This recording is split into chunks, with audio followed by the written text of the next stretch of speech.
fine, alright, we'll go with Binos, but I'm not happy about it. So in case people don't know why Binos are so bad, is because if you are a good player in water tanks, you understand that there is a very, very small range of distance that you can fire at most targets that you face tier for tier and not get spotted. It's in the vicinity, generally speaking, of 410 to 445 meters, right?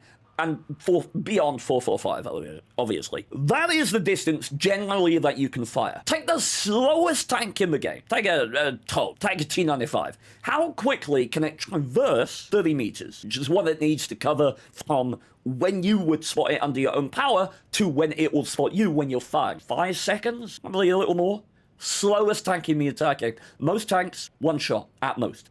Because of that dynamic, good players favor reversing behind a bush in order to fire and then closing and spotting the target, then reversing behind the bush to fire so that you keep the camera rating provided by the bush when it goes opaque and you're 15 meters from it, right? That style of gameplay is antithetical to the dynamic of Binos. Binos were designed to work primarily with camera, right?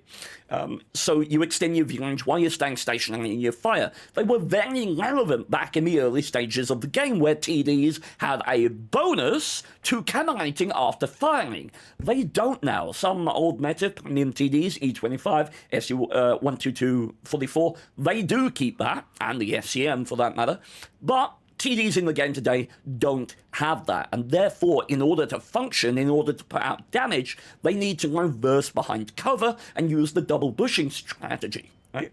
And therefore, Binos are a bad piece of equipment on TDs when you are playing them to a high degree of competence, because the vast majority of gameplay circumstances are not in shooting distance within that perfect range where you're not going to get spotted, right?